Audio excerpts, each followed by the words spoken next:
आइए आज हम लोग स्टडी करेंगे गतिशीलता। गतिशीलता को अगर इंग्लिश में देखें तो बोलेंगे मोबिलिटी। तो इसके बारे में हम थोड़ा समझेंगे। तो देखिए कह रहा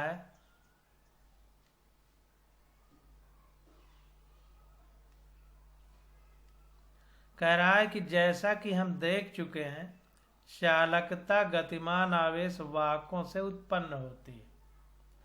चालकता गतिमान आवेश वाहकों यानी जो आवेश को ले जाते हैं उनसे उत्पन्न होती है। धातुओं में यह गतिमान आवेश वाहक इलेक्ट्रॉन है। जैसा हम विलयन में पढ़े थे केमिस्ट्री में कि पॉजिटिव आयन और निगेटिव आयन यानी कैटायन और एनायन होते हैं, उनके कारण किसी विलयन में या सॉल्यूशन में आवेश मतलब चलते हैं, आवेश वाहक कहे जाते हैं, कैटायन और एनायन। और धातुओं में क्या होता है, इलेक्ट्रॉन आवेश वाहक होते हैं। आयनित गैसों में ये इलेक्ट्रॉन तथा धन आवेशित आयन होते हैं।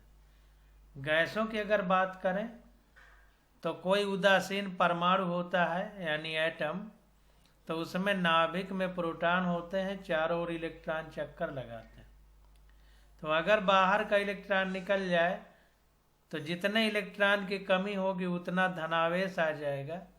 तो धनावेशित आयन और जो निकल गए इलेक्ट्रॉन है वो बचे होंगे।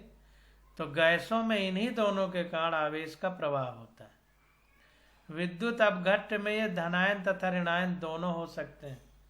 जैसा भी हमने बताया कि जो विलयन है उसमें अगर धन आवेश और ऋण आवेशित आयन है तो उनके कारण विद्युत धारा का प्रवाह होता है, या यूं कहें कि आवेशों का गमन होता है। एक महत्वपूर्ण राशि गतिशीलता है जिसको म्यू कहते हैं, मोबिलिटी, जिसे प्रति एकांक विद्युत क्षेत्र के अपवाह वेग के परिमाण के रूप में परिभाषित करते हैं। तो गतिशीलता हमारा ये म्यू है जिसको म्यू से डिनोट किया गया है। तो ये विद्युत क्षेत्र जो प्रति एकांक क्षेत्रफल है उसका विद्युत क्षेत्र के अपवाह वेग के परिमाण के रूप में परिभाषित करते हैं। तो नीचे देखिए लिखा गया है, अपवाह वेग यानी drift velocity upon electric field equal to mu यानी गतिशीलता जिसको मोबिलिटी कहते हैं। तो इस प्रकार से इसको परिभाषित किया गया है। गतिशीलता का एसआई मात्रक मीटर स्क्वायर पर वोल्ट इंटू सेकेंड है, क्योंकि E इक्वल टू जो होता है हमारा E equal to V into d होता है। पीछे हमने बताया था। तो V का वोल्ट और D का सेकंड, इसलिए वोल्ट इंटू सेकंड मात्रक है एक ही जगह में। और ये ड्रिफ्ट वेलोसिटी का परिमाण के लिए मॉड का चिन्ह लगाया गया है। तो गतिशीलता का एसआई मात्रक अगर देखा जाए तो हमारा इस फार्मूले से निकल के आएगा मीटर स्क्वायर पर वोल्ट इंटू सेकेंड। इसके प्रायोगिक मात्रक सेंटीमीटर स्क्वायर पर वोल्ट इंटू सेकेंड का 10⁴ गुना है। तो गतिशीलता का जो मात्रक, गतिशीलता मतलब मोबिलिटी, तो मोबिलिटी का जो मात्रक है एसआई मात्रक वो मीटर स्क्वायर पर वोल्ट इंटू सेकेंड है, और इसका प्रायोगिक मात्रक सेंटीमीटर स्क्वायर पर वोल्ट इंटू सेकेंड है, जो कि एसआई मात्रक से प्रायोगिक मात्रक जो है, तो एसआई मात्रक इस प्रायोगिक मात्रक का 10⁴ गुना इसकी वैल्यू ज्यादा है। गतिशीलता धनात्मक होती है। तो ध्यान दीजिए कि जो मोबिलिटी होती है वो पॉजिटिव होती है समीकरण 3.17 में। तो समीकरण 3.17 देखते हैं, और ये ध्यान देना है कि जो गतिशीलता यानी मोबिलिटी है हमारी, ये धनात्मक होती है। ये महत्वपूर्ण बात है। अब समीकरण 3.17 में जो दिया गया है उसको यहाँ लिख करके और मोबिलिटी से इसका रिलेशन निकाला जा रहा है। तो 3.17 में हमने पढ़ा था, ऊपर जो पढ़ के आए हैं, Vd = E टाउ E/m। ई ये इलेक्ट्रॉन का आवेश है और ये कैपिटल ई हमारा विद्युत क्षेत्र है। तो ये आ गया हमारा। अतः म्यू = हो जाएगा Vd/E होता है, म्यू = Vd/E होता है हमारा। तो ये Vd/E अगर इधर कर देंगे E, तो बचेगा E टाउ बाई m। तो ये E टाउ बाई m के बराबर हो जाएगा।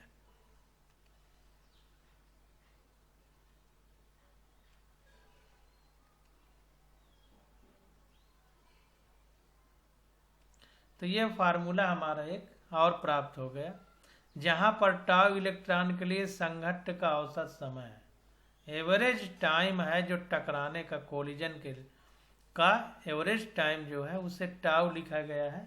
इस बात को पीछे हम लोग पढ़ भी चुके हैं। अब देखिए आगे हमारा आ जाता है ओम के नियम की सीमाएं,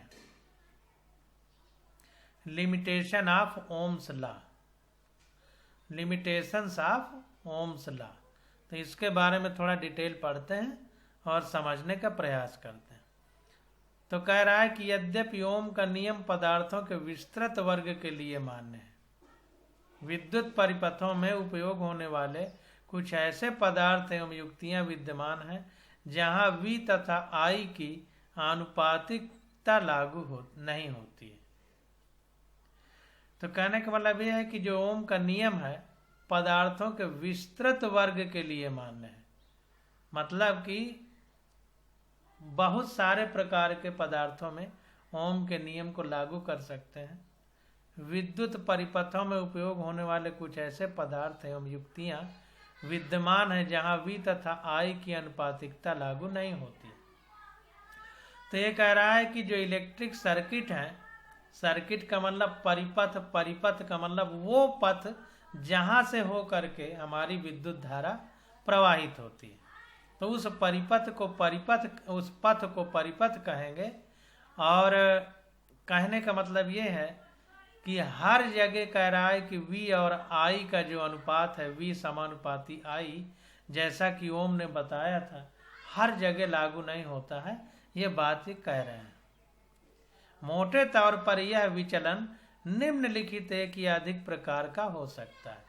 तो जो पदार्थ हैं उनमें जो ये लागू होता है नियम, उससे विचलन यानी उससे हट करके कुछ अन्य तरीके से लागू होता है V और I का जो अनुपात है। तो वो किस प्रकार से लागू होता है उसको यहाँ पर बताया जा रहा है। तो देखिए पहले कह रहा है कि V की I से आनुपातिकता समाप्त हो जाती है। तो कभी कभी ऐसा होता है कुछ पदार्थों से में कि V और I की जो अनुपातिकता है यानी प्रोपोर्शनैलिटी है वो खत्म हो जाती है, जैसा कि चित्र 3.5 में हमको दिखाया जा रहा है। तो ये देखिए 3.5 चित्र दिखाया गया है। कह रहा है बिंदुकित रेखा रैखिक ओम नियम को निरूपित करती है। सतत रेखा अच्छे चालक के लिए V तथा I के संबंध को दर्शाती है। तो ये देखिए जो डॉट डॉट सीधी लाइन है, डॉट डॉट, चूंकि ओम के नियम के अनुसार जो विभवांतर है किसी चालक में वो बहने वाली धारा के समानुपाती होता है, यानी V I के समानुपाती होगा। तो जब V I के समानुपाती होगा तो अगर V और I के बीच में ग्राफ खींचेंगे तो सीधी रेखा आएगी। तो देखिए डॉट डॉट डॉट जो किया है सीधी रेखा है।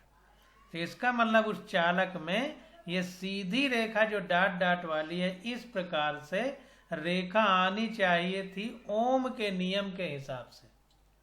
परंतु अभी जैसा हमने पढ़ा कि विद्युत परिपथ में उपयोग होने वाले कुछ ऐसे पदार्थ एवं युक्तियां विद्यमान है जहां V तथा I की समान आनुपातिकता लागू नहीं होती। तो यहाँ भी लागू नहीं हो रही। और ये रेखा देखिए जो नीले रंग की खींची गई है, यहाँ से ये ऊपर की ओर जाने लगी।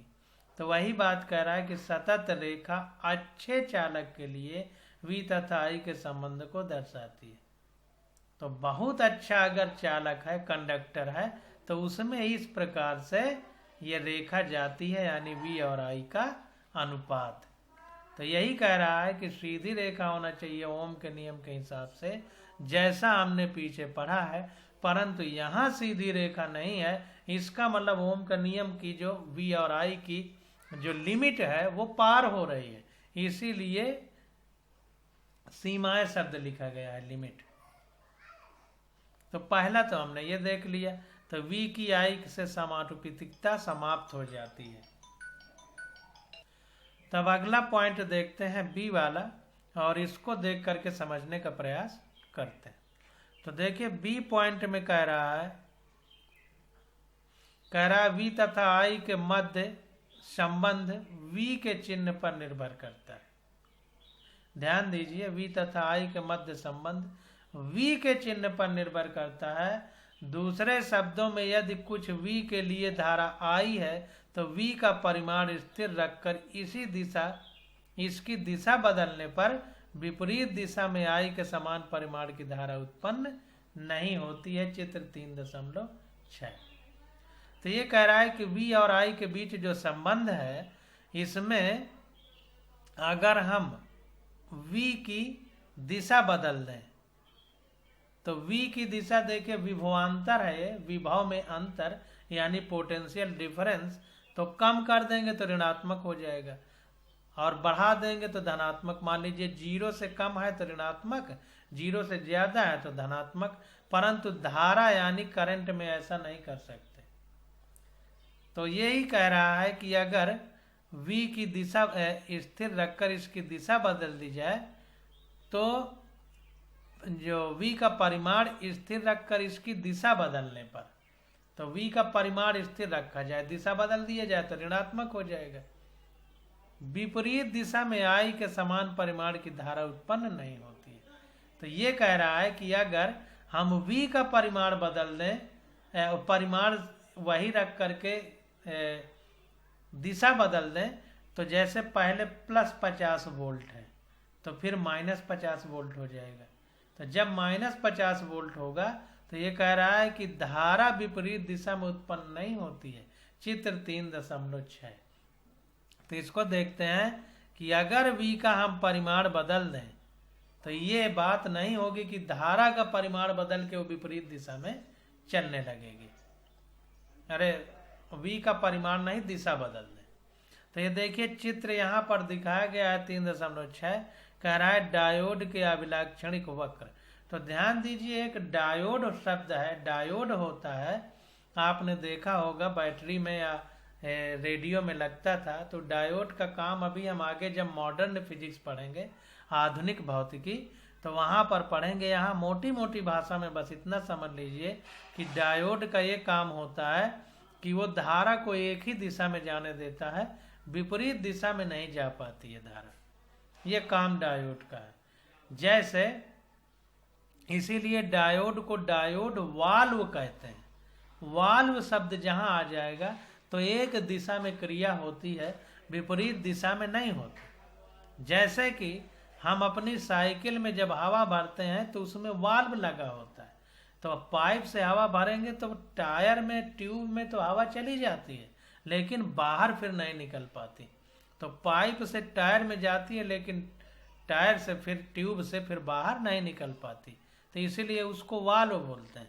यहाँ पर डायोड वाल्व है अगर, तो इसका मतलब इसमें भी है कि धारा आगे की ओर तो चली जाती है लेकिन लौट के पीछे नहीं आ सकती।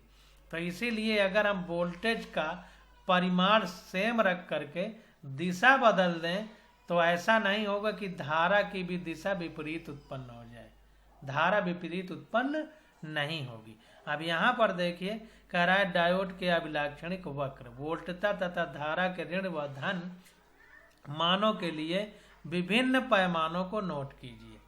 तो यहाँ पर इसको अगर हम गौर से देखें तो यहाँ पर देखिए, ये यहाँ पर ये वोल्ट दिया गया है और यहाँ पर जो है करंट दिया गया है। तो ये देखिए पहले -2 वोल्ट है, फिर यहाँ पर 0.2 वोल्ट है, तो यहाँ पर निगेटिव है, इसलिए फिगर ग्राफ को नीचे से बनाया गया है क्योंकि विभव ऋणात्मक है। तो विभव ऋणात्मक है, तो यहाँ पर देखिए ऐसे ये फिगर बनाया गया है, ऋणात्मक की वजह से नीचे है और यहाँ पर धनात्मक की वजह से ऊपर है यहाँ पर। तो यहाँ पर देखिए, यहाँ पर विभव ऋणात्मक है -2, तो ग्राफ नीचे है और ऐसे से ऐसे यहाँ तक आया, यहाँ से लेकर के यहाँ तक। जब विभव ऋणात्मक है, यहाँ पर विभव धनात्मक हो गया, यहाँ से इधर विभव ये धनात्मक हो गया, तब भी ग्राफ देखिए ऐसे ही है। ऐसा नहीं है कि इसका उल्टा हो जाए। तो धारा उत्पन्न नहीं होती है, विपरीत दिशा में I के समान परिमाण की धारा उत्पन्न नहीं होती है अगर हम विभव को ऋण से धन कर दें, यानी उसकी दिशा बदल दें। दिशा बदलने का मतलब ऋण से धन या धन से ऋण। तो ऋण से धन किया गया तो देखिए वोल्टेज का ग्राफ ही ऐसे आया, वोल्टेज और करंट का ग्राफ। अब देखिए जो ग्राफ बनाया गया है, अभी यहाँ साधारण तरीके से हम लोग पढ़ रहे हैं। डायोड में ऐसा होता है जिसका अध्ययन हम अध्याय 14 में करेंगे। तो चैप्टर 14, जैसा हमने बताया कि मॉडर्न फिजिक्स यानी आधुनिक भौतिकी में इसी ग्राफ को बहुत विस्तार से हम लोग पढ़ेंगे। तो यहाँ बस इतना समझना है कि ये जो ग्राफ बना है, यहाँ पर वोल्टेज ऋणात्मक है, यहाँ पर धनात्मक है। तो यहाँ से ऐसे ये ग्राफ इस प्रकार से आ गया है और वोल्टेज की दिशा बदलेंगे तो धारा की दिशा नहीं बदलेगी। कहने का मतलब ये है, देखिए यहाँ पर ये चिन्ह 1.5 एम्पियर का लगाया गया है। तो कहने का मतलब कि देखिए ऐसे ग्राफ आ रहा है ऊपर की ओर, तो यहाँ भी ऊपर की ओर। ये ऐसा नहीं कि करंट का दिशा बदली हो तो नीचे को ग्राफ चला जाए। यहाँ भी देखिए ऐसे है, ऐसे, यहाँ भी ऐसे ही है।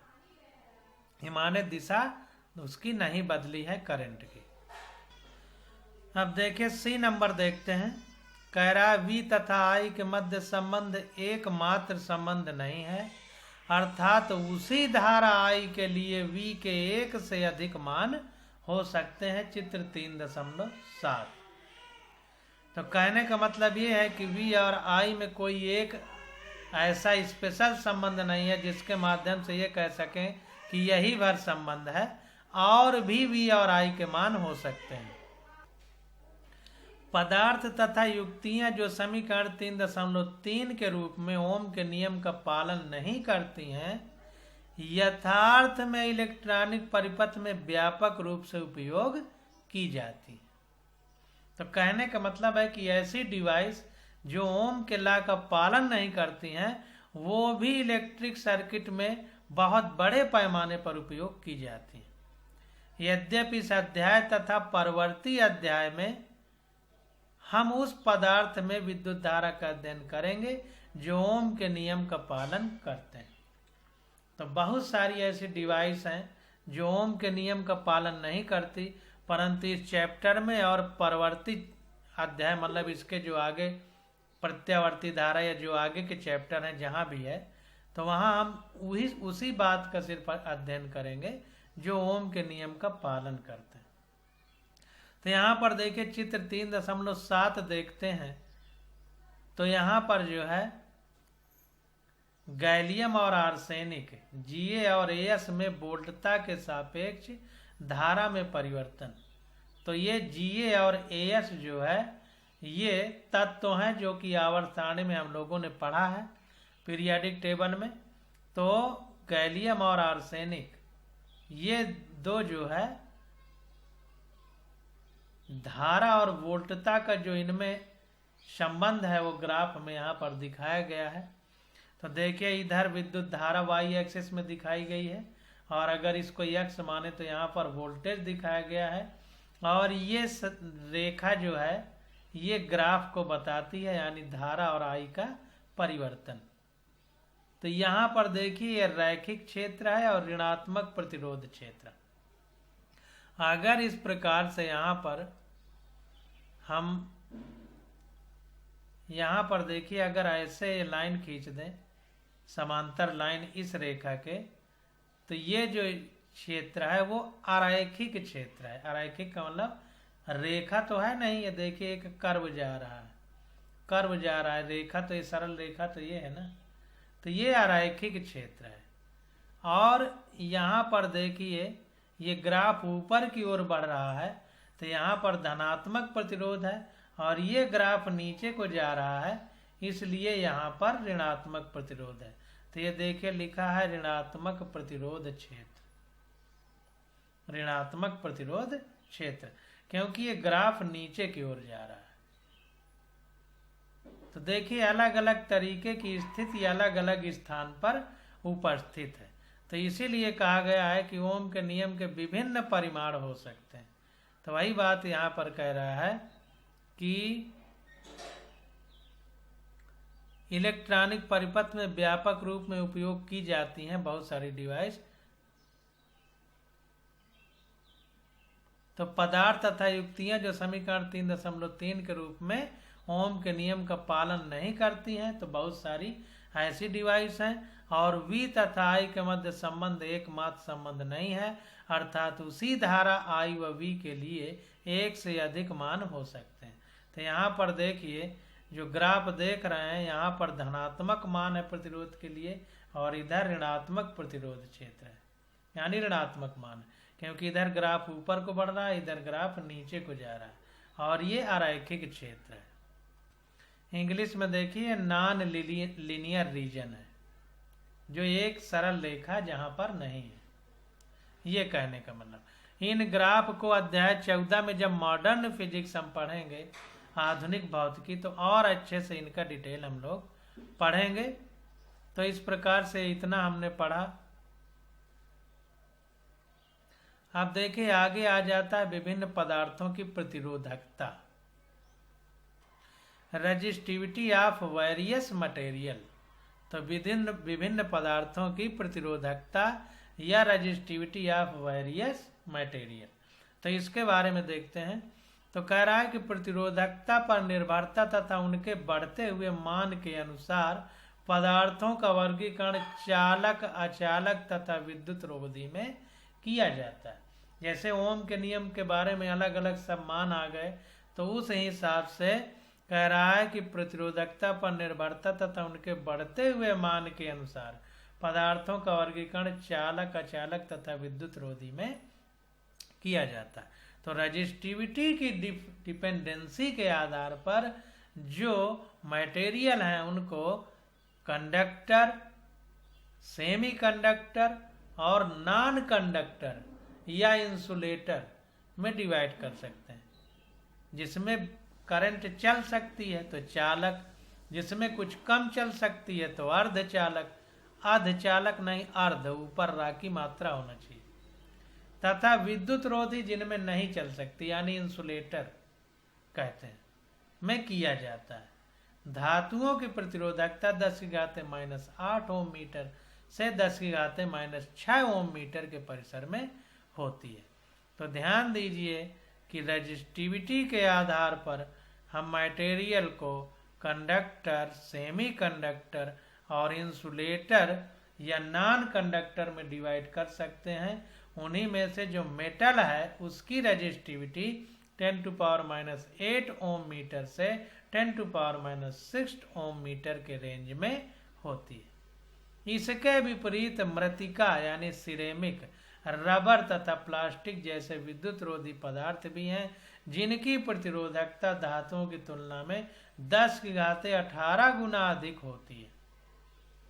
तो ध्यान दीजिए जो इंसुलेटर हैं, विद्युत रोधी हैं जिनमें विद्युत धारा नहीं प्रवाहित होती है, उनकी रेजिस्टिविटी मेटल्स की तुलना में 10⁻18 टाइम्स ज्यादा होती है। इन पदार्थों के मध्य अर्धचालक है। ध्यान दीजिए अचालक या इंसुलेटर और कंडक्टर यानी कंडक्टर और नॉन कंडक्टर के बीच में अर्धचालक या सेमी कंडक्टर आते हैं। तो इनकी चालकता जो सेमी कंडक्टर या अर्धचालक हैं 10⁻⁻8 से 10⁻18 तक के बीच की रेंज होगी। इन्हीं के बीच में आएंगे कहीं अर्धचालक। इनकी प्रतिरोधकता यद्यपि ताप बढ़ाने पर अभिलाक्षणिक रूप से घटती है, तो ध्यान दीजिए कि जो अर्धचालक हैं, वेरी वेरी मोस्ट इम्पॉर्टेंट, जो अर्धचालक यानी सेमी कंडक्टर हैं, उनकी रेजिस्टिविटी टेम्परेचर बढ़ाने पर घटती है। अभिलाक्षणिक मतलब जो कर्व बनाया जाता है उसमें अर्धचालक की प्रतिरोधकता उपयुक्त अशुद्धियों को अल्प मात्रा में मिलाने पर कम की जा सकती है। ये सब मॉडर्न फिजिक्स में हम बहुत अच्छे से पढ़ेंगे। तो अगर इसमें अशुद्धियाँ मिला दी जाए, इम्प्योरिटी मिला दी जाए सेमीकंडक्टर यानी अर्धचालक में, तो क्या कर सकते हैं, इसकी प्रतिरोधकता को कम किया जा सकता है। इस अंतिम विशिष्टता का लाभ इलेक्ट्रॉनिक युक्तियों में उपयोग होने वाले अर्धचालकों के निर्माण में किया जाता है। तो ये अशुद्धियाँ मिला करके, कुछ अशुद्धियाँ मिला करके हम इनका उपयोग जो इलेक्ट्रॉनिक डिवाइस हैं, जैसे डायोड वाल्व अभी हमने ऊपर पढ़ा, इन सब के बनाने में इनका उपयोग करके, ट्रांजिस्टर एक पढ़ेंगे उसको बनाने में अशुद्धियों का उपयोग किया जाता है। तो उनका उपयोग करके हम लोग सही डिवाइस बना पाते हैं। तो इस प्रकार से रेजिस्टिविटी यानी प्रतिरोधकता के आधार पर कंडक्टर, सेमीकंडक्टर और इंसुलेटर या नॉन कंडक्टर में हम लोग पदार्थों को बांट सकते हैं। अब देखिए अगली हेडिंग हमारी आ जाती है कि प्रतिरोधकता की ताप पर निर्भरता। प्रतिरोधकता की ताप पर क्या निर्भरता है।